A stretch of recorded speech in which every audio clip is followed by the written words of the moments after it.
Desde los estudios de NTC, la red independiente presenta Noticias 1. Esta noche en Noticias 1, alias Otoniel entregó a la JEP 63 nombres de aliados de su clan narcotraficante, entre los cuales hay 2 excomandantes de las fuerzas militares y el exministro del Interior, Sabas Pretel de la Vega.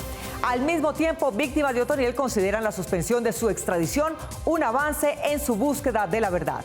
Entrevista con el sargento testigo de falsos positivos en Ocaña, primero en informarle de los falsos positivos a Juan Manuel Santos como ministro de Defensa. Uribe volvió a atacar las decisiones judiciales en su contra con los mismos argumentos de hace 3 años. Otra vez polémica por la imparcialidad de las encuestadoras en sus resultados de favorabilidad electoral. Y en los deportes, Mauricio Posada. Mónica, luego de 5 meses y 25 días, el Tigre Falcao volvió a anotar en el empate del Rayo. Millonarios ganó en Tunja y ahora es segundo de la liga con 38 puntos. Y Asturias vio coronar de nuevo a un colombiano como campeón. Iván Sosa ganó la vuelta.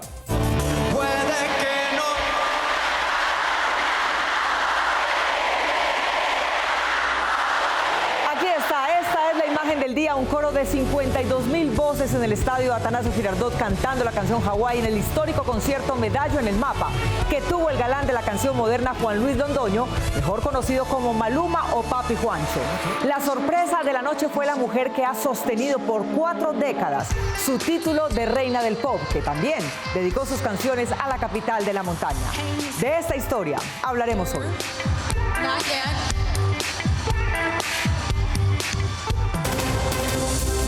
Por la prensa libre y el derecho que todos ustedes tienen a la verdad, Yo Soy la Red Independiente presenta Noticias 1 con Mónica Rodríguez y Mauricio Posada.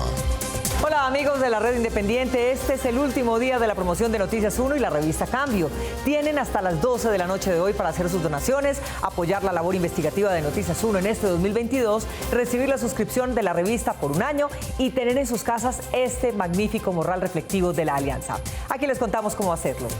Por cada donación en baki.co/inclinada la Red Independiente de 230,000 pesos o más, ustedes fortalecerán la labor informativa de Noticias 1.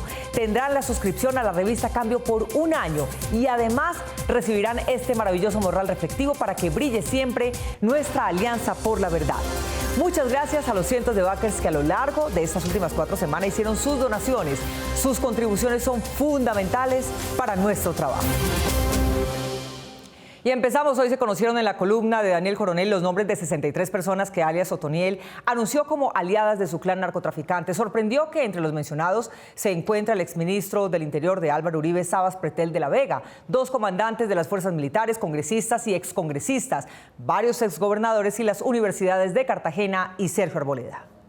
El exministro de Interior Sabas Pretel de la Vega, 6 gobernadores de Casanare, las universidades de Cartagena y Sergio Arboleda, más de 12 congresistas y excongresistas, 2 excomandantes de las fuerzas militares y secretarios de la gobernación de Casanare fueron mencionados como colaboradores de las autodefensas gaitanistas por su líder, Dairo de Jesús Úsuga, alias Otoniel. Entre las 63 personas mencionadas en el documento de la JEP, la lista incluye a un candidato presidencial, Luis Pérez, a un senador, un representante a la Cámara y por lo menos 10 congresistas, a los generales Rito Alejo del Río, condenado por ejecuciones extrajudiciales en Urabá, y a Mario Montoya y Leonardo Barrero, en su momento ambos comandantes de las fuerzas militares de Colombia.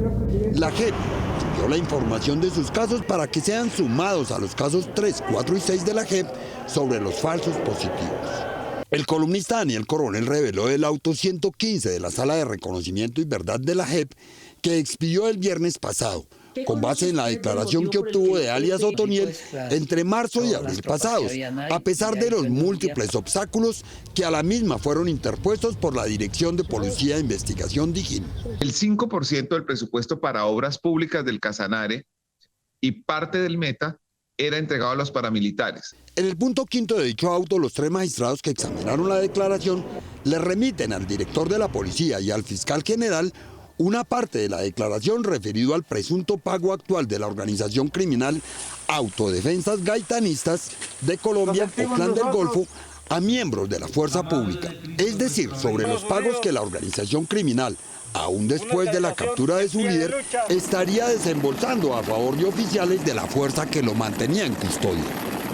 El columnista destaca también los apartes del pronunciamiento de los magistrados que involucra a 2 universidades. Tuvo unos contratos muy grandes la Universidad de Cartagena y la Universidad Sergio Arboleda también, con el conocimiento de la organización total. Allí está el hospital directamente, el gobernador lo dio a la organización. El contrato le quedó al bloque Centauros, lo hizo la Universidad de Cartagena, pero las utilidades eran de la organización. Y remitió a la Corte Suprema y a la Fiscalía para que investiguen, según la condición de funcionarios públicos de los implicados, a los 63 mencionados por el jefe narcotraficante. Dairo Antonio Úsuga, alias Otoniel, tiene una carrera criminal de por lo menos 3 décadas. Ha pasado desde bandas guerrilleras hasta las paramilitares del Clan Castaño. Abogados de las víctimas afirman que, aunque ahora lo confiesa el jefe del Clan del Golfo en Casanare y otras regiones, ya se sabía quiénes eran sus aliados. Dairo Antonio Úsuga, alias Otoniel, ingresó a las filas de la guerrilla del EPL cuando tenía 18 años de edad, en 1989. En 1991 se desmovilizó. En 1994 ingresó a las autodefensas campesinas de Córdoba y Urabá, o paramilitares de Carlos Castaño. En 1997 asumió el mando del bloque Centauros en Casanare por orden de Castaño. En 2004 regresó a Urabá y conformó primero el bloque paramilitar Héroes de Castaño, que en 2006 se transformó en las autodefensas gaitanistas de Colombia, o Clan del Golfo, tan mentado hoy como la organización criminal de mayor control de tráfico de cocaína en el país. Más de 100 víctimas de alias Otoniel, reconocidas en los registros oficiales como tales, empiezan a conocer los nombres de políticos, exfuncionarios, militares, policías y personal del antiguo DAS a los que el Clan del Golfo y su jefe Otoniel les pagaban con votos o dinero lo que ellos le entregaban en porcentaje de contratación oficial. Los representantes de las víctimas de Otoniel por masacres, asesinatos selectivos, desplazamientos y falsos positivos tenían información en la misma línea de las revelaciones de Otoniel a la JEP. Corrobora lo que ha dicho con relación a algunos personajes, como los vínculos con la seccional DAS de Casanare, de Meta, con los comandantes del batallón 21 Vargas, Cabulla de León, Torres Escalante. Que él vivió en Casanare siendo comandante del grupo paramilitar al que estaba vinculado en esa época. Otoniel también tiene información de ejecuciones extrajudiciales cometidas por comandantes militares de Meta y Casanare entre 1997 y 2002. Y ya está establecido también que la Brigada 16 ha estado comprometida en hechos de victimización de la población civil. Eso está clarísimo en los falsos positivos. Otoniel también tendría pruebas de la alianza entre miembros del ejército destacados en esa zona del país con los hombres de Carlos Castaño para desterrar a otro grupo paramilitar que no obedecía sus órdenes y que se le enfrentaba bajo el mando de alias Martín Llanos y con el nombre de los buitragueños. Y en Casanare en particular con lo que fue esa guerra fratricida que hubo entre centauros y los buitragueños por allá en el de 2004, 2005 más o menos, y que pues gracias a la participación de la Brigada 16 tomando partido con el bloque Centauro fue que estos últimos lograron desterrar a los buitragueños. De la lista conocida hoy y entregada por Otoniel sobre funcionarios civiles y militares que se le aliaron con el Clan del Golfo, se especula que aún faltan muchos más. Los actores de la tutela que logró detener la extradición de alias Otoniel explican que su acción tenía como propósito evitar que el gobierno consiguiera sacarlo del país sin que hubiera delatado a sus presuntos cómplices dentro del gobierno. Miguel Ángel Peñaranda. Mónica, a pesar de las promesas de los gobiernos de Estados Unidos y Colombia de que hablaría igual que aquí, la experiencia ha demostrado que con los paramilitares el gobierno también extradita su versión del conflicto. 7 organizaciones acreditadas como víctimas ante la JEP y organizaciones internacionales y quienes sufrieron los crímenes del Clan del Golfo y de alias Otoniel interpusieron una tutela ante el Consejo de Estado para que suspendiera la extradición del jefe de ese clan, argumentando que él no ha confesado los delitos que cometió en su contra y de sus familiares. Más que favorecer al criminal alias Otoniel, de lo que se trata sobre todo es de respetar el legítimo derecho de las víctimas a conocer la verdad. Como la tutela no ha sido resuelta de fondo dándole o no la razón a las víctimas, el magistrado César Palomino de la sección segunda del Consejo de Estado notificó al presidente Iván Duque que ordene la suspensión de la extradición del jefe narcoparamilitar hacia Estados Unidos, advirtiendo que si Otoniel sale de Colombia, vulnera los derechos de sus víctimas a conocer la verdad de los crímenes de guerra en que incurrió. Que es necesaria y urgente la medida provisional debido al alto grado de afectación existente o de inminente ocurrencia de un daño mayor sobre los derechos presuntamente quebrantados. Se marca el final del Clan del Golfo. La extradición de Otoniel fue tramitada por el gobierno, autorizada por la Corte Suprema, y solo faltaba la firma del presidente Duque para entregarlo a Estados Unidos. Es decir, el jefe del Clan del Golfo estaba con un pie en la escalerilla del avión de la DEA. Llama muchísimo la atención por cuanto no es o no se puede precisar con claridad cuáles son los intereses de fondo que está tratando de dilucidar el gobierno nacional, tratando de acelerar al máximo posible esta extradición. Otras agrupaciones de víctimas consideraron que el supuesto interés oficial en que Otoniel no hable tendría relación con las responsabilidades de personajes del mundo político de hoy en los hechos criminales cometidos por el Clan del Golfo. Sabemos que hay un trasfondo de lo que sucedió en el marco del conflicto y que hay muchas personas que hacen parte hoy de nuestro gobierno que están implicados en lo que sucedió en este territorio. La Comisión Intereclesial de Justicia y Paz, mediante un comunicado, interpretó que la extradición de Otoniel es pedida por Estados Unidos por sus delitos de narcotráfico, pero no resuelve judicialmente las acciones violentas que afectaron a varias comunidades del país. Las víctimas no quieren que se repita lo mismo que sucedió en 2008, cuando los principales jefes paramilitares fueron extraditados a los Estados Unidos, llevándose consigo la verdad de los delitos de lesa humanidad y delitos de guerra que se cometieron en el país. El Consejo de Estado ofició a 8 entidades del gobierno, entre estas la Presidencia, la Cancillería y el Ministerio de Justicia, para que no ejecuten la orden de extradición mientras se toma decisión en la tutela presentada.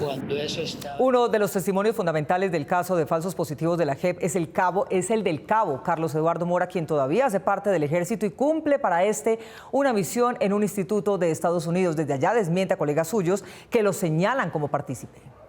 Hoy el sargento activo del ejército Carlos Eduardo Mora fue uno de los primeros militares que descubrió y reveló, pese a ponerse en riesgo de muerte, las ejecuciones extrajudiciales o mal llamados falsos positivos que cometían varios de sus compañeros en Norte de Santander entre 2006 y 2007. Sus declaraciones ante la justicia ordinaria, pues en esos años no había proceso de paz ni existía la JEP, condujeron a la condena de militares de alto rango y sirvieron de antecedente para que estos se presentaran ante la JEP y confesaran públicamente sus crímenes de guerra y de lesa humanidad. Indudablemente hay muchas cosas que faltan por decir y es un trabajo muy grande. En entrevista con Noticias 1 realizada hoy, el sargento Mora, cuyo caso es excepcional, pues sigue siendo militar activo y simultáneamente cuenta con medidas cautelares para proteger su vida, dijo desde Estados Unidos, en donde es instructor de derechos humanos, que los involucrados han tratado por todos los medios de desacreditar sus denuncias, desde cuando trabajaba en inteligencia de la Brigada Móvil 15 en Ocaña.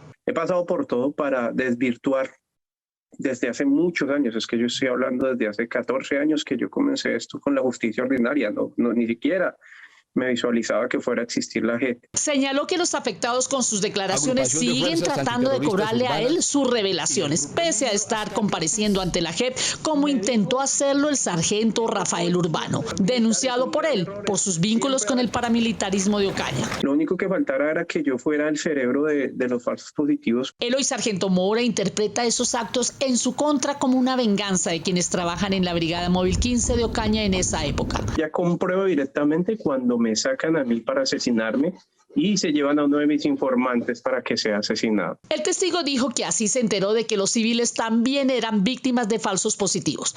Sabía que al sargento le entregaban un arma y después esa arma aparecía con X personas muertas. Su denuncia llegó hasta la Dirección de Inteligencia del Ejército. Cabo, le voy a decir una cosa. Mora, ¿qué ordena mi general? Mi general Montoya no quiere que esto se sepa. Entonces, yo dije, ay, pucha. la embarra y me van a matar a mí. Yo dije, me van a matar a toda mi familia, Dios mío. Sin embargo, según contó, su vida se salvó cuando alguien dentro del ejército le aconsejó que se saltara el conducto regular de mando y que le revelara lo que sabía al ministro de Defensa de entonces, quien resultó siendo Juan Manuel Santos, y al comandante de las fuerzas militares de esa época, general Freddy Padilla. Por todo lo acontecido con él, el sargento Carlos Eduardo Mora es considerado por la JEP como víctima del conflicto. Hace 2 horas, Álvaro Uribe, desde una de sus haciendas, publicó un video para reiterar su defensa política del proceso judicial que enfrenta. Víctor Ballestas. Mónica, el expresidente también repitió sus ataques a la justicia siempre que no lo favorece. En esta ocasión, trató de desacreditar a la jueza del caso. Estos renglones los he titulado "Expropiaron mi reputación". Fiel a su manera de convertir en debate político lo que es un debate judicial, hoy el expresidente Álvaro Uribe leyó una respuesta a la decisión de la jueza Carmen Elena Ortiz de negar la preclusión que había solicitado el fiscal Gabriel Jaimes en el proceso que se sigue contra el exmandatario por los delitos de fraude procesal y soborno en actuación penal. Debe el despacho rechazar la solicitud de preclusión. Desde el inicio se dedicó a criticar el análisis detallado hecho por la jueza Ortiz, quien afirmó que es probable que el ex senador Uribe hubiera intervenido en los hechos investigados y que no fue totalmente ajeno a ellos, reafirmando la tesis de la Sala Penal y la de instrucción de la Corte Suprema. Se puso en duda y se llegó a afirmar que era muy probable que yo hubiera buscado testigos. Nunca tuve la iniciativa de buscar un testigo. Uribe mencionó punto por punto lo ya estudiado en el escenario judicial. La señora juez desconoció que mi respuesta afirmativa al doctor Cadena estaba en el marco de jamás haber pedido que mintieran o guardaran silencio. El doctor Cadena me repetía su énfasis en pedir solamente la verdad. E insistió en que Juan Guillermo Monsalve, el testigo principal en su contra, manipuló las pruebas para hacerle un montaje. Deploro que el juzgado haya ignorado las alteraciones al reloj grabadora de Monsalve. Bajo el mismo argumento, señaló que es el senador Iván Cepeda, reconocido como víctima en ese proceso, quien debe responder y no él. Yo no soborno testigos, los confronto. Yo no busco engañar a la justicia. Cuando he tenido que denunciar a algún magistrado, lo he hecho, y de frente. El expresidente Uribe terminó su intervención de 28 minutos agradeciendo a quienes han creído en él y pidió respaldo para el proceso que ahora tendrá que enfrentar en juicio. Los ataques del expresidente Uribe a la jueza Carmen Elena Ortiz por no haber precluido su proceso fueron contestados por dirigentes sindicales de la rama judicial que lo interpretan como otro de sus ataques a la justicia. Las decisiones judiciales deben atenderse. Los principales sindicatos de la rama judicial del país y otras importantes agremiaciones de jueces y fiscales reaccionaron a los señalamientos hechos por el expresidente Uribe contra la jueza Carmen Elena Ortiz. Las decisiones judiciales se acatan, no se discuten. Y si se discuten en ese escenario, el proceso. Se ha vuelto costumbre, especialmente en el gobierno de Duque, descalificar las decisiones de los jueces. La justicia es autónoma e independiente. Instamos a todos los funcionarios públicos y a los particulares ser prudentes en sus pronunciamientos, proteger la institucionalidad de la rama judicial y no poner en riesgo en forma irresponsable la seguridad de los jueces de la República. Él lo que pretende ahora es distraer a los colombianos con argumentaciones infundadas. Preocupa a los funcionarios judiciales que mientras el fiscal Gabriel Jaimes fracasaba en su proceso de precluir el caso Uribe, se le premie burocráticamente con el nombramiento de su hermana, la abogada Sandra Karina Jaimes Durán, designada como magistrada de la Sala Disciplinaria del Consejo Seccional de la Judicatura. La hermana del doctor Jaimes va a conocer justamente los procesos por las presuntas faltas cometidas por los abogados del doctor Uribe Vélez, el doctor Cadena y el doctor Lombana. Una funcionaria que no es de carrera, que que dejando vencer la lista de elegibles la designan a ella. En los pasillos de la Fiscalía se rumora que Jaimes renunciará a su cargo esta semana en el ente investigador. Vuelven los debates por la imparcialidad de las firmas encuestadoras que están midiendo la favorabilidad por los candidatos presidenciales. Eduardo López Cuba. Mónica, la encuestadora Guarumo dio hoy como resultado un empate técnico entre Gustavo Petro y Federico Gutiérrez, pero en el mundo político se recordó que el fundador de esa firma es un alto funcionario del gobierno del presidente Iván Duque, el doctor Víctor Muñoz. La encuesta de la firma Guarumo, cuyo fundador es el director del Departamento Administrativo de la Presidencia de la República y cercano amigo de Iván Duque, Víctor Muñoz, muestra hoy un empate técnico entre Federico Gutiérrez y Gustavo Petro. Ojo, a la trampa. El exministro del Interior, Juan Fernando Cristo, puso en tela de juicio la transparencia y credibilidad de la encuesta de Guarumo. Para los colombianos no tiene ninguna credibilidad las cifras hoy que da la encuestadora Guarumo. Primero, porque su socio fundador es ni más ni menos el asesor más cercano del presidente Duque, que tomó partido en esta campaña descaradamente por Federico Gutiérrez. Sergio Fajardo declaró en un trino: siempre he aceptado los resultados de las encuestas, así tuviera algunas dudas, pero hoy tengo que decir: algo huele mal. Es peligroso lo que está ocurriendo porque las utilizan para influir en la opinión y desvirtuar el sentido de la competencia política. Alarmas prendidas. La discusión por la imparcialidad de las encuestadoras también se trató en el petrismo. Tratan de disfrazar el resultado para hacer creer que el señor Federico Gutiérrez, candidato de Duque, está llegando, acercándose, empatado, mienten. Les doy solamente un dato. Sesgaron la encuesta, escogieron más muestras en las ciudades tradicionalmente conservadoras y uribistas. El senador electo Humberto de la Calle, en su cuenta de Twitter, también planteó interrogantes sobre los resultados de Guarumo por la disparidad de resultados revelados en menos de 2 días. Petro no puede tener 43,6% hace 3 días y 36,4% hoy, ni Fico 26,7% y hoy 30,6%, ni una diferencia de 7% en posible segunda vuelta antier y empate hoy. Algo muy malo pasa con las encuestas. Jorge Enrique Robledo, senador del Partido Dignidad, explicó cómo, según él, se evidencia la manipulación de la encuesta de Guarumo. En Bogotá encuestaron a 286 personas, en tanto en 3 municipios de Santander, Bucaramanga, Florida Blanca y Girón, interrogaron a 174.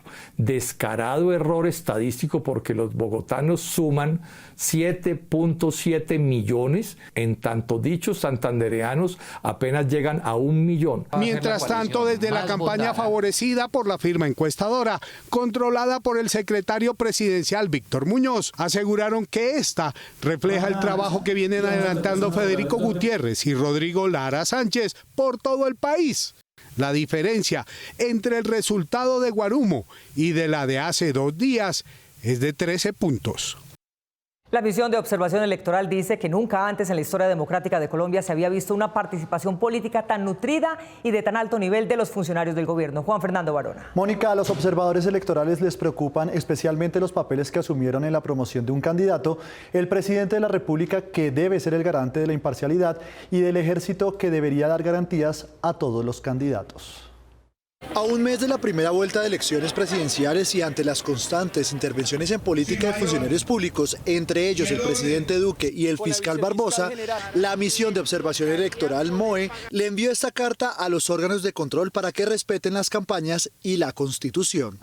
Que es unas reglas especiales donde hay una prohibición específica de participación en política de funcionarios públicos desde el más alto nivel, es decir, desde la Presidencia de la República hasta aquellos que han sido electos. Uno de los puntos más preocupantes, según la MOE, es la intervención que ha tenido el comandante del Ejército, general Eduardo Zapateiro, porque el Ejército precisamente es el encargado de garantizar la seguridad electoral. Las fuerzas militares tienen el uso legítimo de las armas. ¿Eso qué significa? que al llevar las armas y garantizar el orden, inclusive durante el día de las elecciones y en todo el proceso preelectoral y postelectoral, deben dar garantías de neutralidad. Por eso le solicitó al presidente que no permita que el ejército participe en la contienda electoral. Él es la cabeza, el comandante y jefe de las fuerzas militares, así que él es el que debe también garantizar que no haya una intervención en política de las fuerzas militares. En la carta, la misión de observación informó que más del 91% de los municipios de Colombia son de categoría 5 y 6, por ende la principal fuente laboral es el Estado, razón por la cual las declaraciones de los funcionarios públicos podrían ejercer presión a los votantes que dependen laboralmente del gobierno.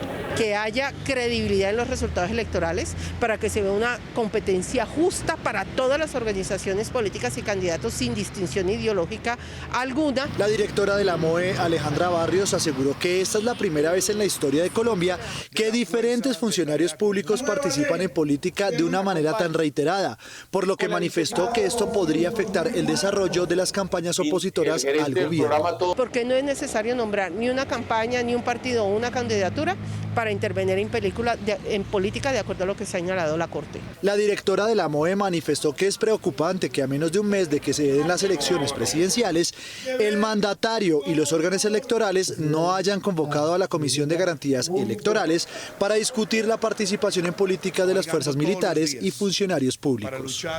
Dirigentes del Partido Liberal en Tolima, Arauca, Nariño, Cauca, Putumayo, Huila y otros departamentos salieron a la plaza pública hoy para anunciar su desacato a la adhesión del teórico presidente del partido a la campaña de Federico Gutiérrez al lado de los dirigentes de la campaña Petro Presidente. Hay una gran identidad.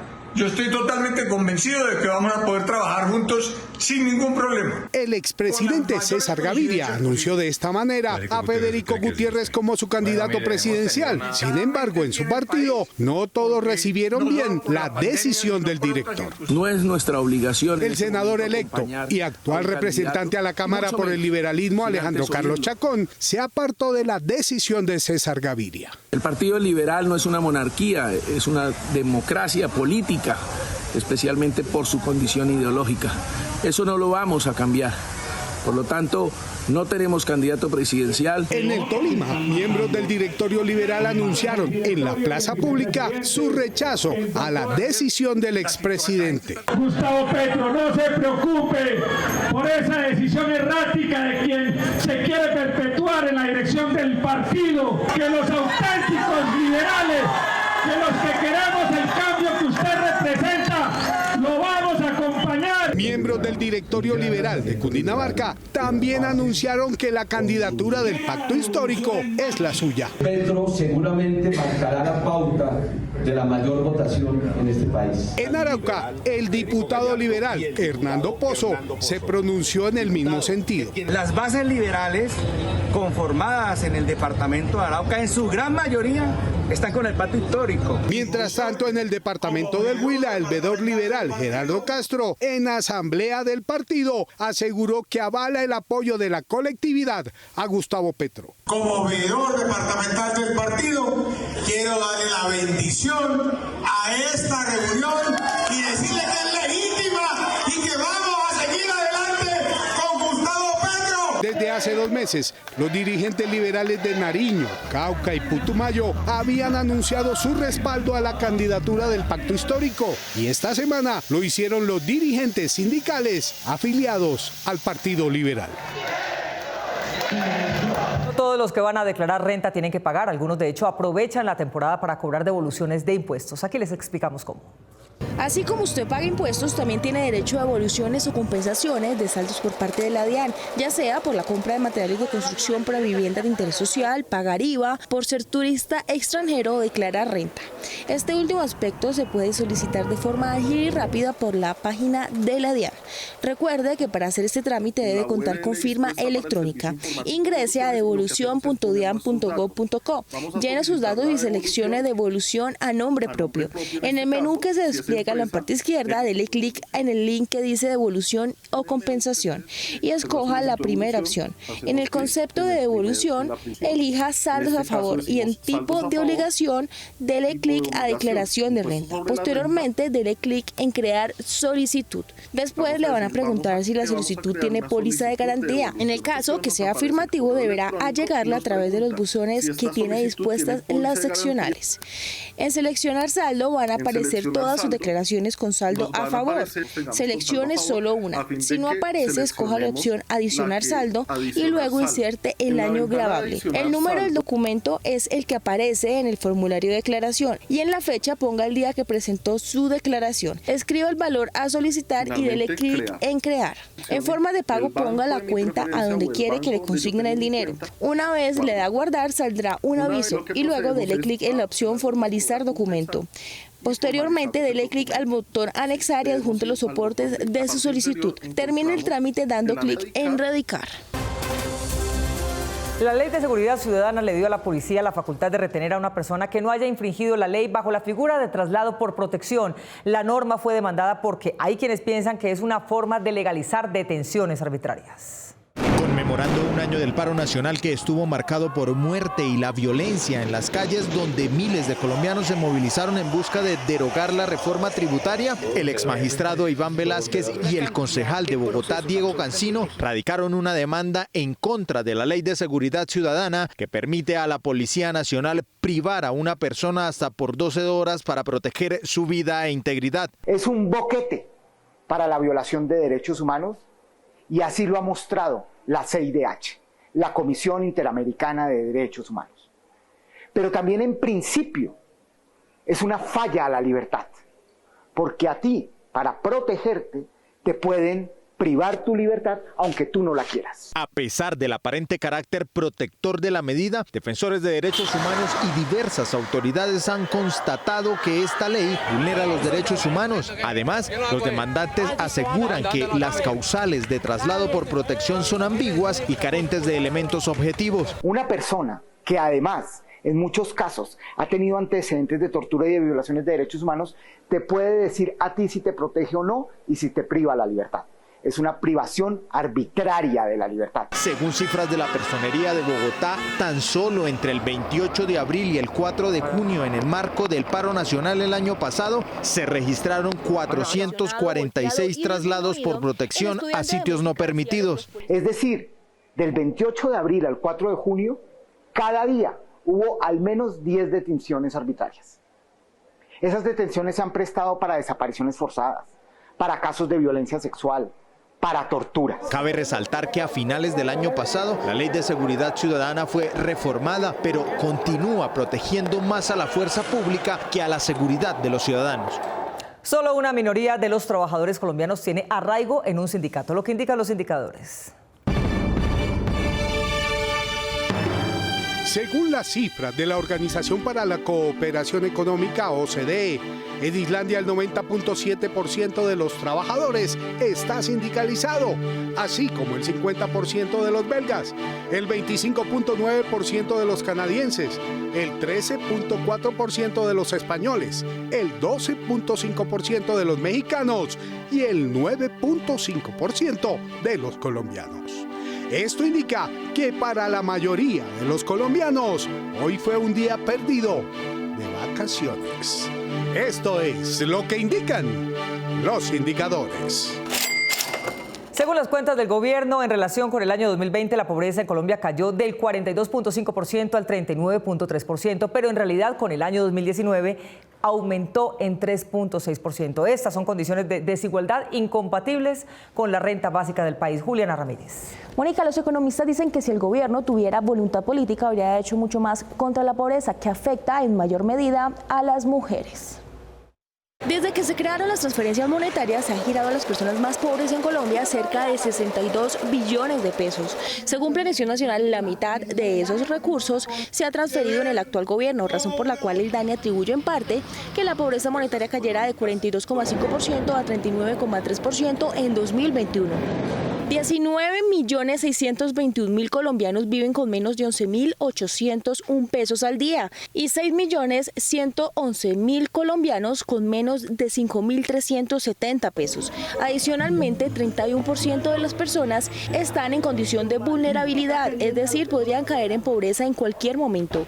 En conclusión, el 70,3% de la población es pobre o vulnerable. Estas cifras han aumentado todas las brechas, desde género y ruralidad hasta pobres y ricos.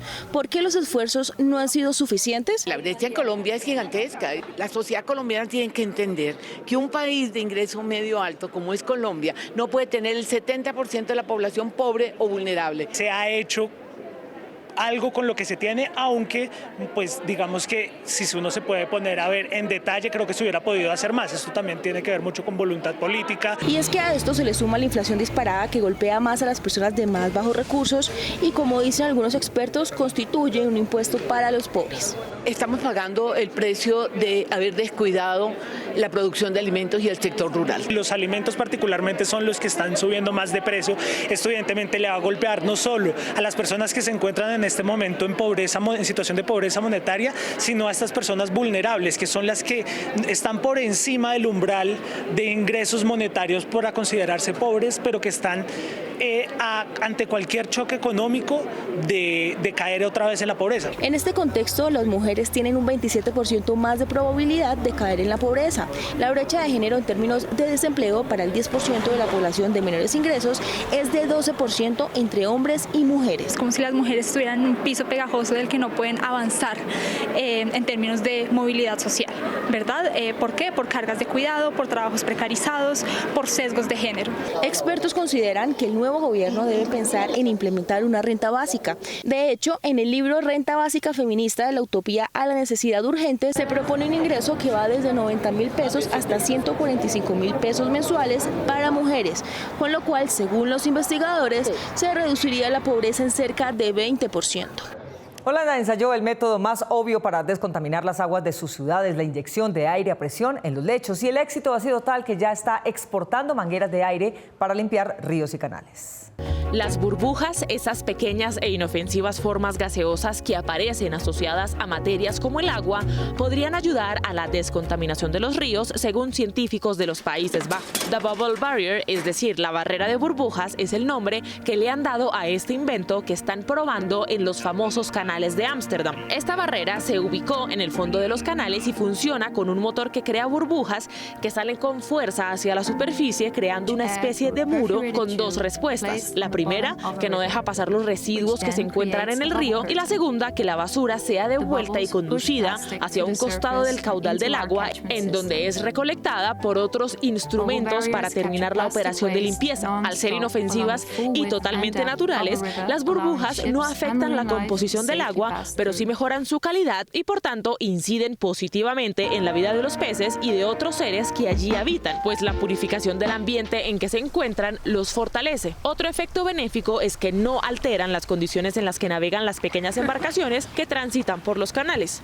Esta herramienta sencilla pero creativa ha sido útil en la purificación de los canales de Ámsterdam en el tiempo en que lleva de prueba, por lo que se prevé que su uso se extienda a otras ciudades con canalizaciones internas de ríos o partes de mar adyacentes.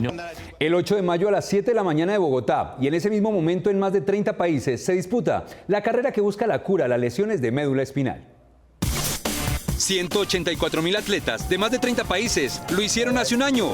Vuelve la carrera global. Wings for Life es una fundación que busca la cura a las lesiones de médula espinal. Entonces es una carrera que vamos a correr a nivel global, ya van varios años. Colombia hace parte del evento. En hora de Colombia va a ser 7 de la mañana, en Europa son 2 de la tarde, en Australia es como 4 de la mañana, o sea, todos corremos al mismo tiempo. Orlando Duque, referente de los clavados, también ha participado en esta singular prueba. Uno arranca a correr y media hora después arrancó el carro arranca creo que a 15 kilómetros por hora más o menos, y tú sigues corriendo y te empieza a decir, el carro viene a 1 kilómetro. Viene a 500 metros, ya te viene alcanzando y tú lo vas escuchando y te empieza a hablar hacia el oído, vamos, que tú puedes. Y uno, o sea, presencial, tú empiezas a mirar para atrás porque tú lo escuchas. Sobre 42 kilómetros de distancia se compite y en el Parque El Virrey de Bogotá se vivirá de forma híbrida, presencial con una pista, pero virtual con el carro oficial. Lo importante es participar. La carrera del año pasado se recogieron 4 millones de euros que fueron directamente a la Fundación para Investigaciones. Wings for Life llega a su 9ª edición, una carrera de participación mundial y con un fin social, encontrar la cura a las lesiones de médula espinal. La cucuteña Charit Junque se destacó en la más reciente Copa del Mundo de Paranatación en Alemania. Gerson Caucha. Mauricio Charit, con su tercer lugar en los 400 libres, ganó su cupo para representar a Colombia en el próximo Mundial de Portugal. Muchas veces yo me veía, yo decía, ay, ¿cómo sería, no sé, cuando dijeran mi nombre por allá a nivel internacional, cosas así? Y cuando ya realmente lo dicen, lo logré. O sea, ahora soy yo a la que están nombrando. Este es el sentir de Charit Vanessa Junque, miembro de la Selección Colombia Juvenil de Paranatación, que recientemente compitió en la parada de la Copa Mundo en Berlín. Obtuve pues una medalla de bronce en categoría juvenil internacional en la prueba de 400 metros libre, dos medallas de bronce más en categoría juvenil A. La pasión por el deporte ha estado siempre en Charit. Durante su infancia practicó taekwondo, patinaje y equitación. La experiencia era única, me sentía demasiado feliz en el pues arriba montando caballo. Ahora esa experiencia la aplica en la natación. Ella es una chica con mucha disposición, con un bagaje en su desarrollo motor, afortunadamente desde pequeñita en diferentes actividades por las que ha pasado y se siente muy segura. Charit es la actual poseedora de los récords nacionales de los 100 y 400 metros libres. Sus tiempos que registra a nivel mundial le permiten que pueda participar en el Mundial de Portugal, porque estamos plenamente convencidos que ella va a ser una de nuestras deportistas en los próximos Juegos Paralímpicos de París 2024. Con 17 años, esta paranadadora cucuteña, pero formada en Bogotá, siente que no tiene techo y agradece, rodeada de éxito. Enviarle un saludo enorme a toda mi familia que está en Cúcuta, a la tierra de donde soy, y nada, que los quiero muchísimo y que gracias a ellos y a todas las personas que han hecho parte de todo mi proceso personal y deportivo. En Portugal espera mejorar su ranking internacional. En los 67 días de la invasión rusa a Ucrania, Kharkiv, su segunda ciudad en economía y capital cultural, ha cambiado dramáticamente. A solo 80 kilómetros de Bulgaria, Kharkiv era uno de los mayores atractivos de Ucrania en las vacaciones de verano por sus museos y sus más de 24 siglos de historia y por el ambiente liberal europeo que se vivía en sus calles antes de la invasión. Hoy, de sus tesoros culturales, solo hay ruinas, no solo por las bombas, sino por el saqueo a cargo de expertos rusos en patrimonio que acompañaron a los soldados en el saqueo a los museos de la ciudad.